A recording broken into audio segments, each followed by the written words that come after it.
people need to understand that is what we call tax education. Okay. So a lot of people I can see it. A lot of people just believe that government is collecting this thing to embezzle the money for their own personal gains. Meanwhile, I can say yes, but to some extent, they are still doing some stuff which we can all see, like infrastructures, road, and education. Some of us, even me personally, I can say I'm a proud holder of. I went to Kano School, which I didn't even pay school fees for my GS2, even for my primary school. I went to public school. So how do they fund this my education? Is it not through this what they are getting? You understand? I'm not in support of government, but what I'm saying, they need to do more. So, and this policy, this reform now came to in different. They introduced 4 reform policy. You have us. They changed the word of you have federal inland revenue. Okay. They changed to Nigerian revenue service. They want to have a single channel when this tax revenue will come in directly. Okay. Not that it will be spending, people not try to manipulate and try to embezzle the money. So they also established another system called Nigeria Tax Administration. Under policy. So those ones, they are there to make sure that there is compliance. They're going to monitor all the activity of people that are collecting this tax. So in the way that everybody will be checked. They also create anything the problem of your having is leadership failure. And value added tax. So now this one now came to solve the problem of multiple tax payers. That because a lot of people, a lot of our communities, traders, petty traders, one man saw tax before. And people according to the report, they say we are not paying tax. Why? Because we are a larger informal sector. What about informal sector? Their business is not registered and they are self-employed.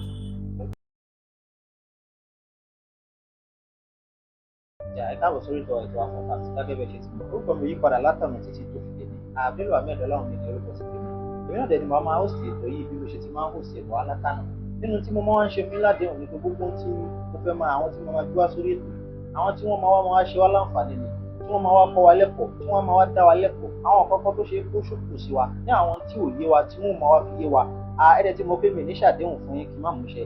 Gbogbo àwọn tí mo ti ń gbé wá síwájú, mo máa ń rí inú kọ́mẹ̀ntì yín, mo máa ń rí inú like, mo máa ń rí inú shares yín, àtàwọn reactions yín tẹ máa fi ránṣẹ́ sí wa pé lóòótọ́ ẹni tá a gbé wá yìí ẹni nífẹ̀ẹ́ wọn, ẹ̀dẹ̀ gbádùn wọn. Ó tún ti wá ṣe bí mo ṣe máa ń ṣe lọ́sẹ̀ọ̀sẹ̀ pé ẹni tí màá máa gbé wá o, àwọn tí wọ́n mọ̀ ṣe àǹfààní fún wa ni, àwọn tá a máa pẹ́pọ̀ lọ́dọ̀ wọn ni, people that are full of knowledge and understanding that we are going to benefit a lot and much from them. Ó tún ti ṣe bẹ́ẹ̀ lọ́sẹ̀ yìí náà.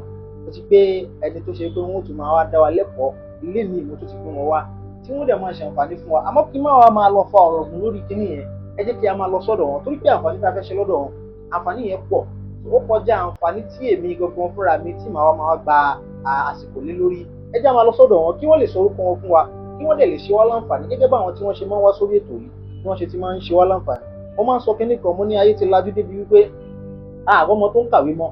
Àmọ́ tí a bá ń sọ̀rọ̀ nípa social media, àwa tí à ń lo social media láyé ìsìn, ní tí social media ń ṣe live ọmọ mi, ó kọjá tí I expect. Tẹ́lẹ̀ mi bá jókòó sórí social media 3 hours 4 hours 5 hours. So táwa náà bá ń ṣe kíní tí à ń gbé àwọn ẹlẹ́kọ̀ọ́, àwọn onímọ̀ tí wọ́n wá ń dá àwọn ọmọ wa lẹ́kọ̀ọ́, eléyìí náà á tún máa jẹ́ àǹfààní, tí á tún máa jẹ́ àlékún, á jẹ́ another platform, another space tí wọ́n á ti máa rí ẹ̀kọ́, tí wọ́n á ti máa rí òye, tí wọ́n á dẹ̀ tún máa rí ọgbọ́n kọ́ ńbẹ̀. Ẹ jẹ́ máa lọ sọ́dọ̀ bàbá wa tí a gbé wá kí ọ̀rọ̀ yẹn má bàa pọ̀ jù. You are highly welcome to this show, Sha. And we appreciate you, the entire team Funfact. We appreciate you coming to this show. Thank you very much. Easy because I'm a quite busy man.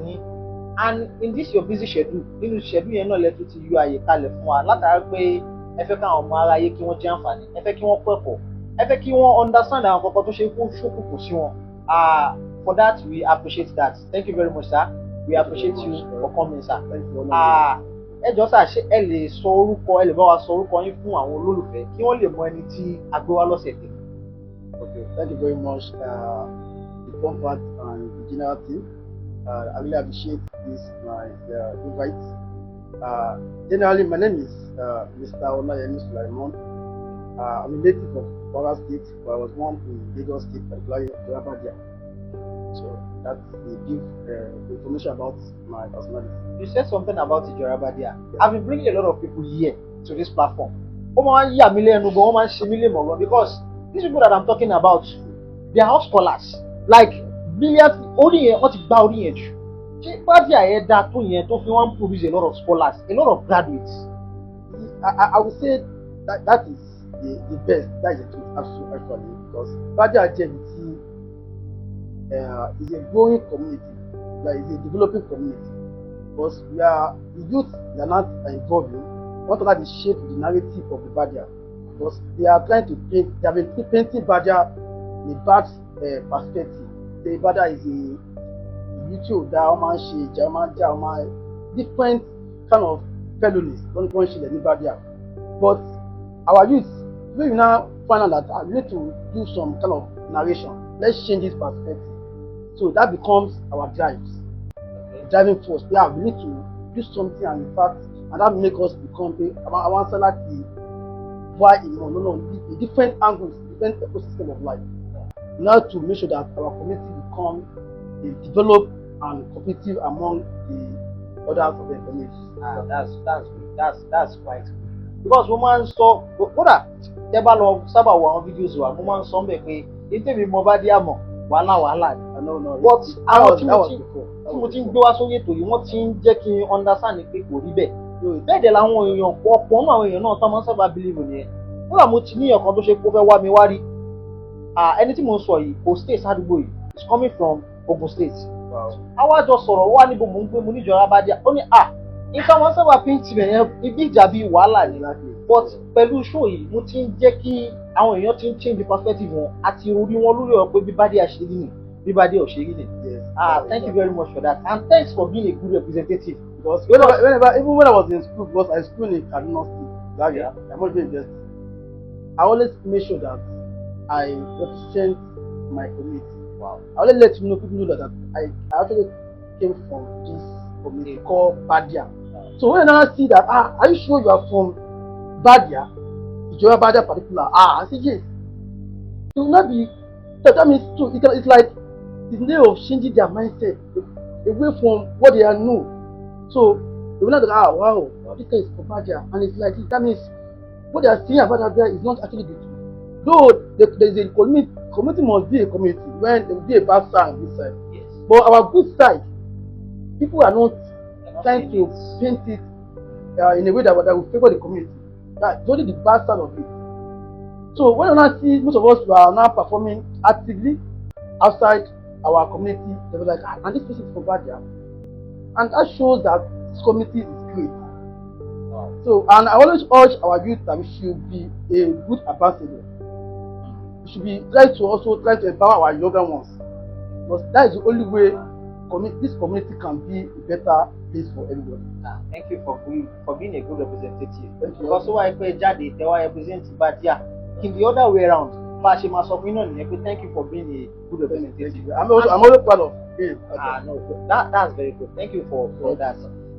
Nínú tí mo fẹ́ ká ṣàlàyé, what you want to explain to the world today is that Kaba will be country we are in law. A lot of things are happening online that we are seeing regularly, daily. Particularly about this tax reform something in Nigeria. At Tinubu today, he has been talking about tax reform. At one okay, scholar will like you are truly bawa shalaye kini. Because she mo pe perspective ọ̀tọ̀ọ̀tọ̀ la fi ń wo kini. To you, what can you say about this tax reform? What is tax reform? What do people need to understand about what we know as tax reform in Nigeria as a pathway to growth? Okay. Thank you very much for this very brilliant questions and topics. I think the basic thing that I think people are lacking, what we don't lack is the tax education. Okay, it's when we understand the concept of tax. This is of tax. That way we not talk about what are the impact and the disadvantage of this particular tax we're talking about. So now, let me now come down to what we mean by tax. So tax is the levy, the compulsory levy that the government used to collect revenue from individuals and corporate organizations. So understand?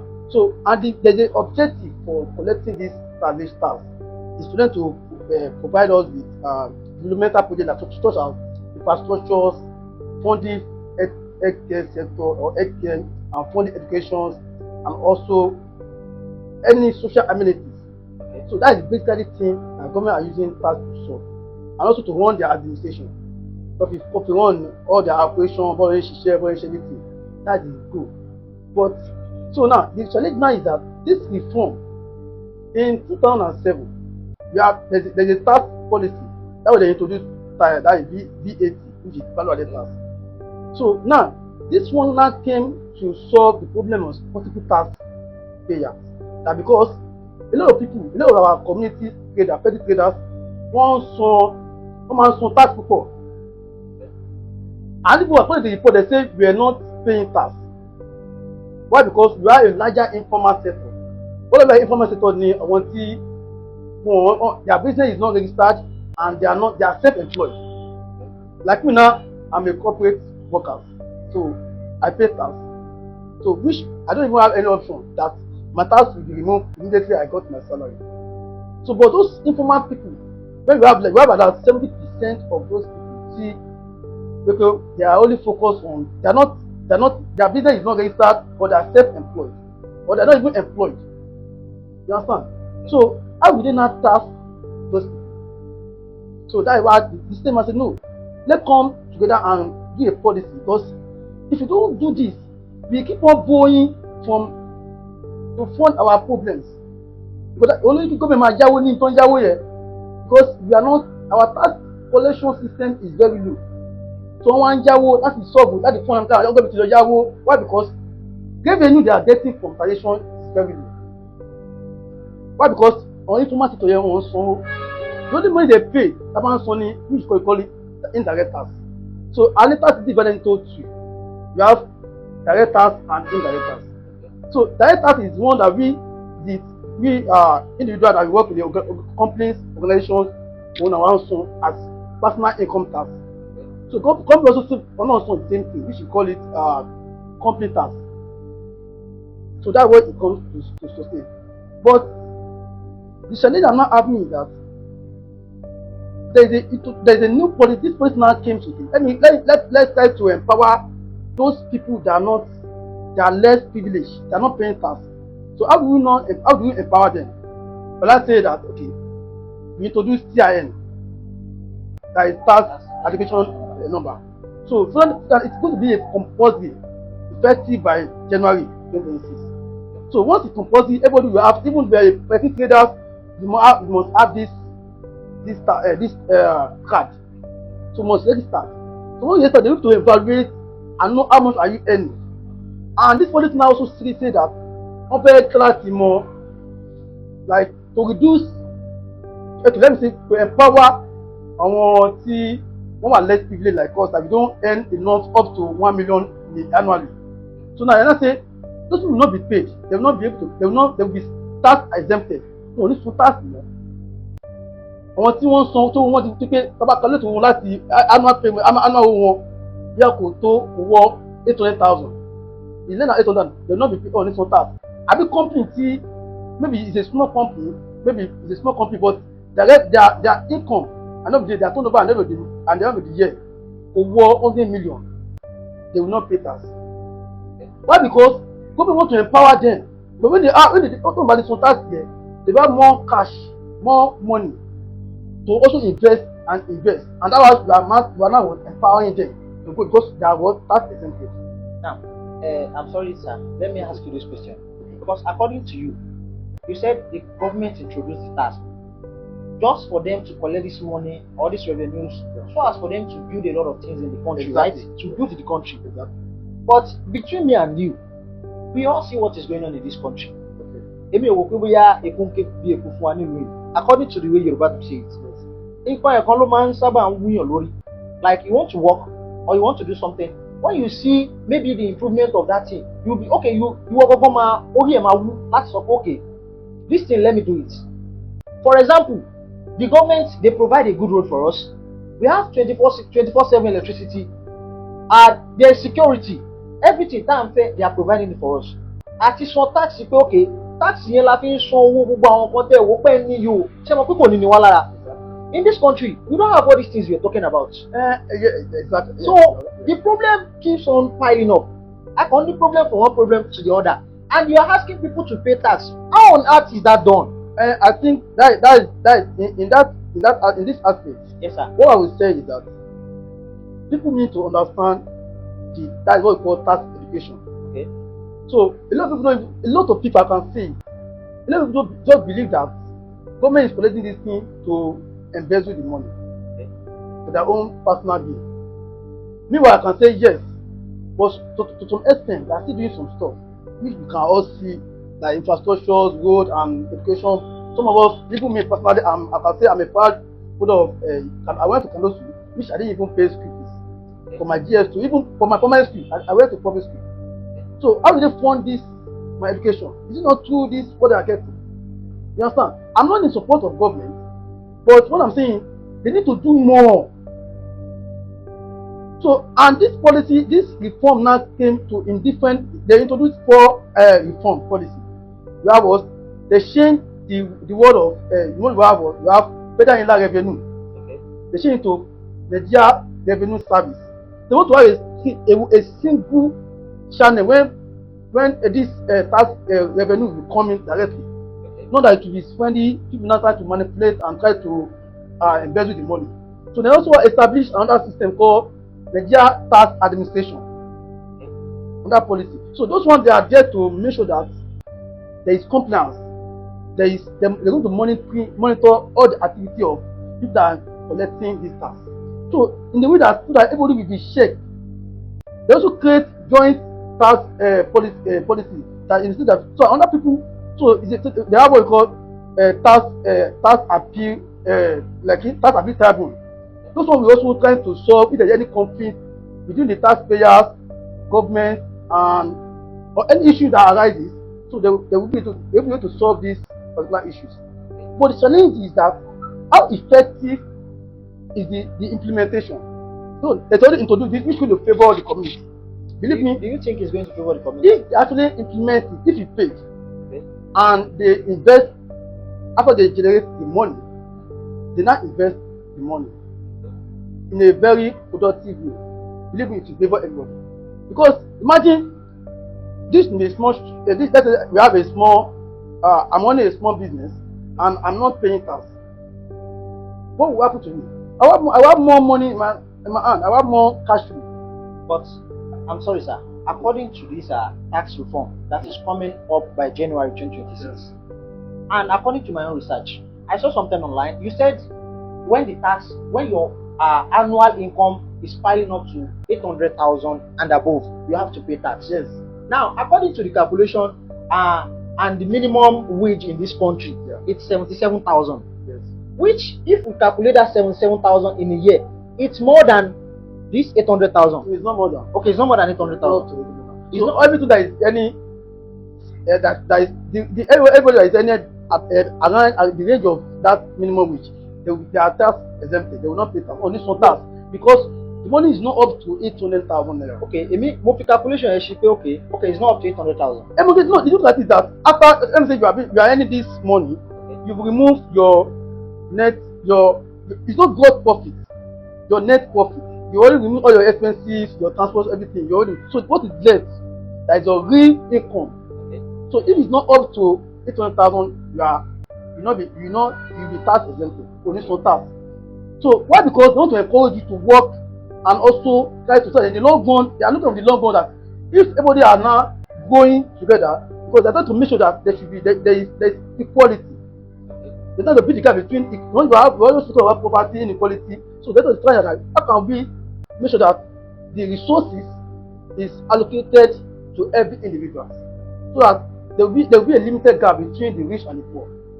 So politically, on rich poor, do you poor our less village, so everybody go, they will meet those people because they will tax the rich people, the people that are paying more, they will tax them more. Why we are not paying? And even though we are not even get to that level, to be a little some percentage, not that huge one. Tí mi ò tí land ọ̀rọ̀ ẹ̀ tí mo lọ bí ọ̀rọ̀ ẹ̀. Ètí mo fẹ́ pick ni pé assume à ń sọ pé à ń san 77,000 in this country minimum wage per month, and okay, annually let's say it's not up to that 800,000, but taba fi calculation ṣe pé okay, ẹni tí ó ń gba 100,000 a month, it's more than this 800,000. It's compulsory for him to pay tax. Yeah. Meanwhile, we understand the fact that in this country, even your own transportation, ordinarily transportation ó ti kó a lot of things lọ nínú tó bá sọ pé bóyá o earn monthly. Okay, yes. One, àti lọ síbi feeding aspect, àti lọ síbi educational aspect ti àwọn ọmọ ẹ, because a kàn sọ pé a ní secondary school, a ní primary school ni, but there is no daycare from primary 1 to or this daycare táwọn yẹn máa kọ́kọ́ lọ, yẹn máa kọ́kọ́ fi build wọn. We are going to pay money for this. Kò tí wàá kàn bring in àwọn family. So okay, let's assume you earn 100,000 naira a month. O fẹ́ sanwó ilé o, you still pay for rent, you pay for bill. There are some other bills that you have to pay for it. And at the end of the day, the government is not telling you because you earn 100,000 naira a month. The 100,000 naira that is not even enough for your own well-keep, for your own well-being. They are not telling you you'll be paying tax from this 100,000 naira again. And they are telling us that people that earn below 100 million as a company would not pay tax. Any to earn below 100 million definitely is earning millions of naira, but because who earn below 100 million ẹ sọ pé kò ní san tax, ẹ dẹ̀ ń fẹ́ fi máa ẹ tó earn million ẹ fi ń compare ẹni tó earn ní 1,000 lóṣooṣù kó jọra wọn náà. No, the perspective there is, I think I'm getting it now. Okay. What they mean is that at the end of the month wọ́n make 100,000 naira. Yes, sir. Which is calculated. Because even I think that actually maybe let me look at it. They are working in the company, 100,000 naira as salary. So their money, they will be taxed because that 100K, money you're taxing there. If you are working in the organization, that means that your 100,000 naira is your net salary. Yes. So that means that has been removed. Okay. You understand? So it was cool for any 100,000 naira. So now the police now also came to introduce what we call there will be tax free on transportations. What are these people doing to help us? For example, it's been more than for 10 years ago, about 10 years now. Last 10 years, new thing. I've not seen a new thing. Local government chairman àdúgbò yẹn tí wọ́n ti wá implement tí wọ́n ti ṣe sádùúgbò yẹn, and you want me to pay tax? I'm just paying this tax. Even me personally, I feel it. I'm just paying this tax. And what are you people using this tax for? Kí lè lè sọ fún àwọn tí pé perspective wa intermanro nìyẹn kẹ́ ẹ lè bá lè fi convince wa pé tàbádẹ̀ sọ kíní yìí o àǹfààní wa náà ló máa padà jẹ́. So I think yeah. When I listen to one of your the previous invitees, okay, it's all about democracy and leadership. Yes, sir.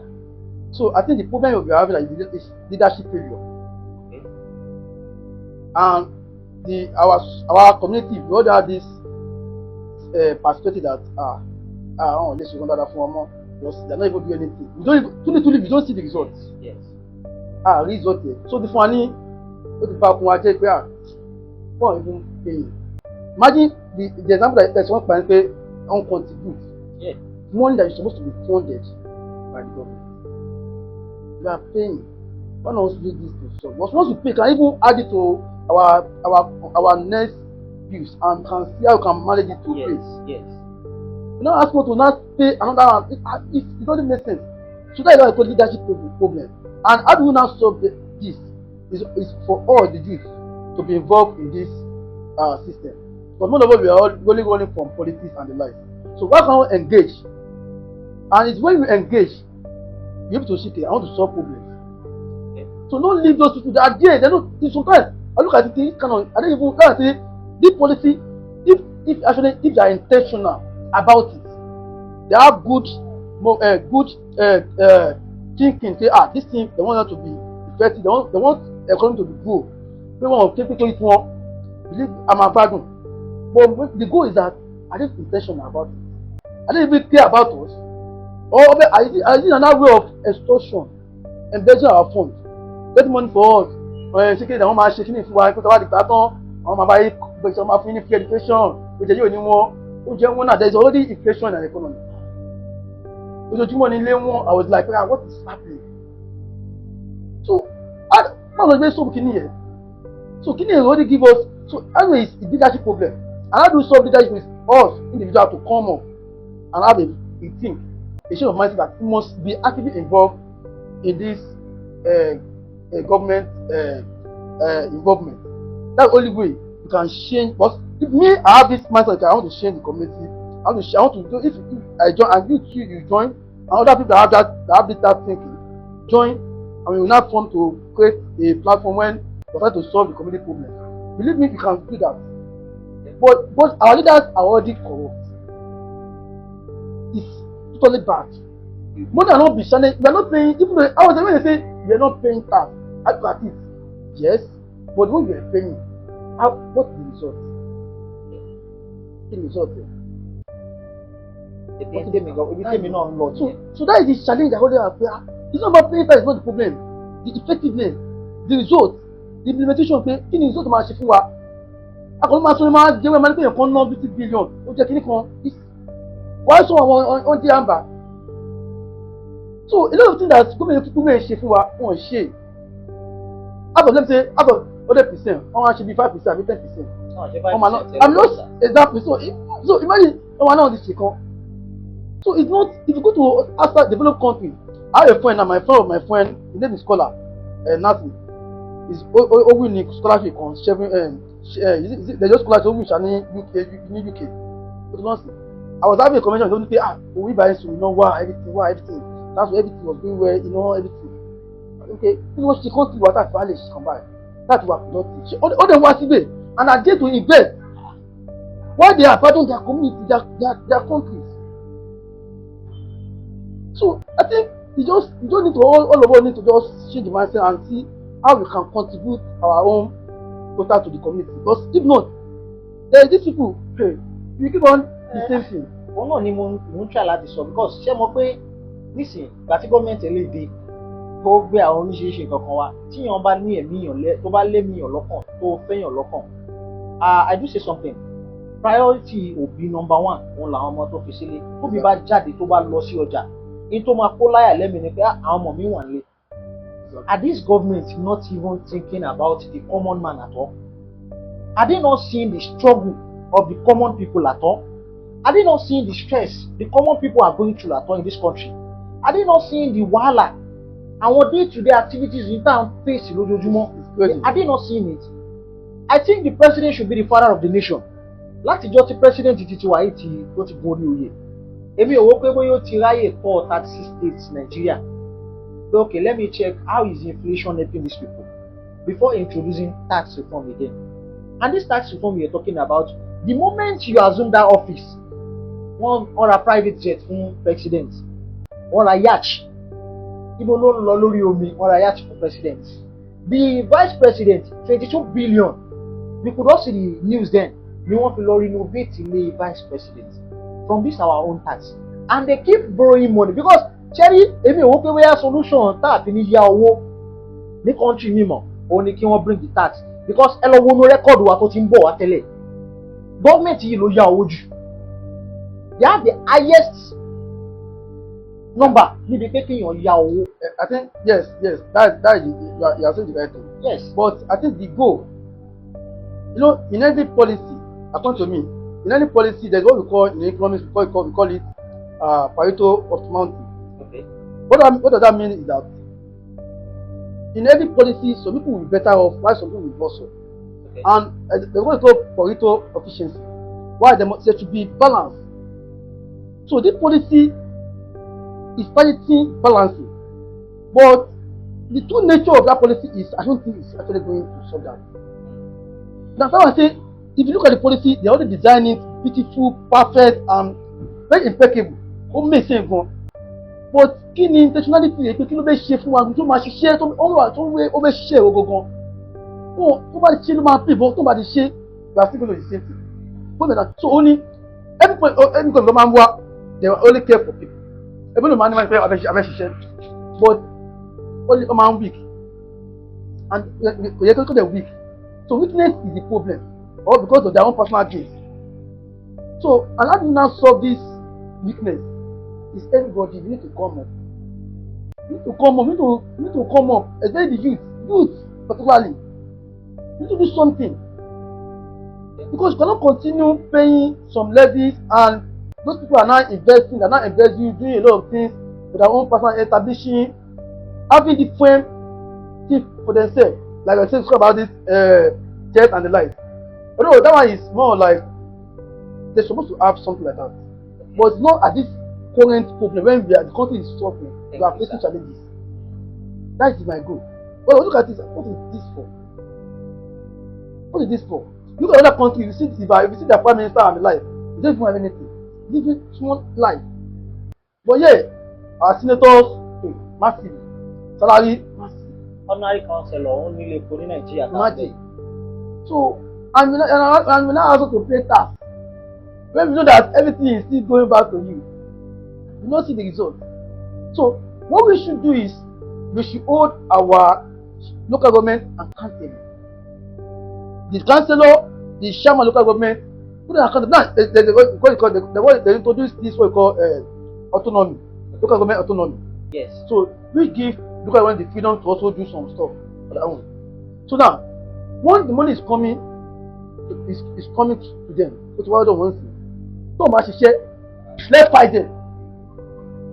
Because there is a different instrument you can use to fight government. Online presence, social media. That you can go to the city say, people complain massively.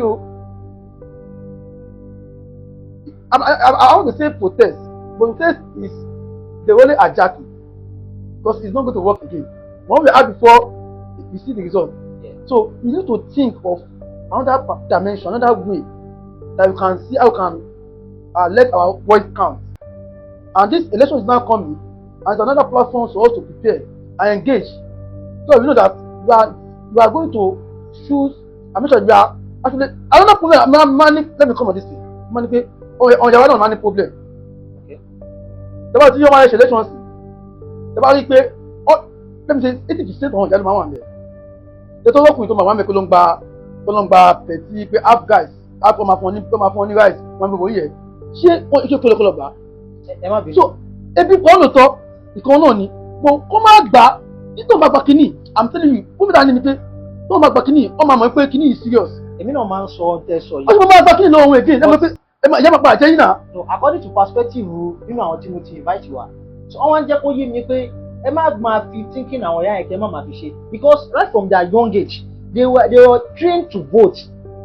Kí wọ́n fún wọn ní cup rice kan. Kódà kán máa fún àwọn ìyá ẹ̀ ní cup rice kan. They have something that they do keep very well, which is their voters card. Wọ́n fi voters card wọ́n ṣe. But that one is also an aspect of manipulation. You want to be sincere. You want everything to be good. Pé kíkan wà òkè fún ọmọdé dáadáa. You want to be, you want to be honest. Integrity matters. This thing you are giving anything, I'm not collecting it. But what is the essence? Only man pé èmi máa gbà o, but mi ò mọ̀ kọ́ tó bẹ́ ṣe. Àwọn tó dẹ̀ invest in ẹ̀ tó ra kíni ẹ̀, wọ́n náà ń gbé ẹgbàá, ẹ ti gbà, wọ́n náà máa ń gbá, wọ́n ti gbà o, ní excuse. They want to recover their money now. And say, politics is expensive, they said, right? Yes. You pay, you know how much you pay. Some people want to recover the money, want to come out to wallet. You understand? Pay want to know. Why? Because owó tó ń san bills again, tó fún party chairman, tó fún ilé, tó fún ọ̀yálọ́jà, òun kìnìún kan, ọba àwọn agbóhùn kan báyìí, which is you come out one day. And how do we now change that perspective, that system? It's ought to be involved in this and youth to be involved. Let's how we can change this narrative. I like change. That is only good because yeah, people are losing. Marry mommy. Tàbí marry ọ̀rẹ́ kan tí ma ní. No ma gbà kí ni mọ́. Wọ́n ní owó náà ní dábàá gbà náà. Ní fún wa. No, ẹ má gbà. Ẹ má gbà. Bàtẹ́ gba kan wọ́n fún yín kan 10,000 naira. Ẹ fi jẹ̀yà 1 million. What are the benefits? Ẹ wá ṣe pé fún epo lébùn ìbọn yín náà jàrá mu. Ẹ gbà kí ló dé fi àjẹ yóò pè wá. Bí ẹ máa jẹ wá pé àmọ́ pé àlọ́ jẹ haram. Agba bribe, but government are trying to play us. They don't be play one. So manipulation wa jẹ méjì. So what is now the essence? So we are not true to ourselves. Our sincere to ourselves, and that is the challenge. Okay. How many minutes? Cut it. Stop it. Thank you very much, sir. Ẹ ṣeun lọ. Òun lè ti wá dá wa lẹ́kọ̀ọ́ látàárọ̀. Ṣé mo pé oríṣiríṣi kan àtàmọ́ pa ẹ̀ òun lè ti ṣàlàyé fún wa. Nísìnyí bá ṣe máa ń ṣe ní pé a bá ti ń lọ sí ẹ̀ǹdì ẹ̀ báyìí sí a máa ń béèrè end note lọ́wọ́ olólùfẹ́ wa ó máa rí i pé bóyá àwọn mo lọ́ọ̀ míì tí mo fẹ́ sọ but lórí platform yẹn fún láyà ti sọ ìjẹ́ ní bóyá ìmọ̀ràn kan tẹ́ fẹ́ gba àwa Nigerians àwa youth lórí ọ̀rọ̀ pé òkè tax reform yìí ṣé ká san tax ni ṣé ká má san tax ni àti pé báwo la ṣe lè ṣe tó ṣe pé country yìí ó máa grow and tax tá a dẹ̀ ń san yẹn a máa rí iṣẹ́ rẹ̀ nílùú tá à ń san tax yẹn fún. Oh, thank you very much, sir. What I can say is that you need to be involved in politics, Okay. not even in politics, in leadership position. And we need to be an ambassador. And the only way you can change the community is through education, and also community education. Like those our mamas, we need to educate them. Like let have the town hall or where everybody people will come and educate them about this tax reform. Kí ni bẹ́ẹ̀ ṣe fún wa? Kí ni impact ìkàbá sọ? And let them see the reality, the good reality about that. Let's give hope that ó máa ṣiṣẹ́. And let them also not try to manipulate government. We are trying to run away from paying tax because government àwọn gbowó lọ́wọ́ yìí ẹni náà ń sáfún ẹ̀fẹ́ san tax so lady méjì nìyẹn which is and it is compulsory pé ká máa san. So I think for me it's just for us to just come together so that this láti máa san tax for that is compulsory for us because other countries they are developing two tax, you understand? And so tábàdé san tax there we need to now join this leadership position and see how we can checkmate the government. You understand? And láti mọ bó ṣe ń lọ and question them, hold our committee, our chairman, all those people accountable in everything. And I think that is the only way we can go further. And also our youth too, we need to have this growth mindset. What I mean by growth mindset is that come out with the only way we can survive is by government to provide everything. Government is not here to give us absolutely everything. At least they should give us something that can sustain, that can make life more friendly, so that economy can thrive. And that's why it's even introduce this tax so that they don't tax the people that are earning below social amount. Okay, people are earning 25 million annually, a company are earning 25 million annually, somebody is tax so that normally it's not empowerment. They only know that to grow, to become bigger, and move from that traditional perspective of economy to modern and digitalized perspective. I think that is the only way you can actually succeed and our economy will grow. And that's why also let me say our government, and that is very important. Let them be sincere. They should live with integrity because the problem we are facing. Poverty is too much, and the inequality gap is extremely very high. Unemployment rate is very high. So they should create a uniform employment or full education, like we said, and let them be tax holiday for some companies that are going up, and also empower those our new skills and data skills. Let them give them access to free knowledge, like so that all man learn different things. So to make sure everybody equip everybody. Somebody should come here. We believe that wow, this economy is actually working. That is, but if actually they can do that. So tó bá tó lọ lè ṣe tí a máa ṣe, that is the government on structure. You can still fight them through other means of social media platforms. Everybody debating, talking about their government, leadership, go to local government, educative protest or something, a protest that is very that is not aggressive. You understand? Okay, I will let call them, see them one-on-one and discuss about this is what we are actually facing. And I believe from that we can pick from. And our youth should change the matter of say school is calm. And I always tell people that education and skills and learning is continual process. Ó lè má lọ school, but ìkó tó ń learn yẹn tó ń kọ́ ẹ̀ more dáadáa can grow from it. So when you know that, it will help you a lot. We should go and my finish now, if possible. But the only way is let just everybody be involved in this. Let come our comment. Come on, people learning community wa. So when you want mama to want to learn, come and tell us educate you.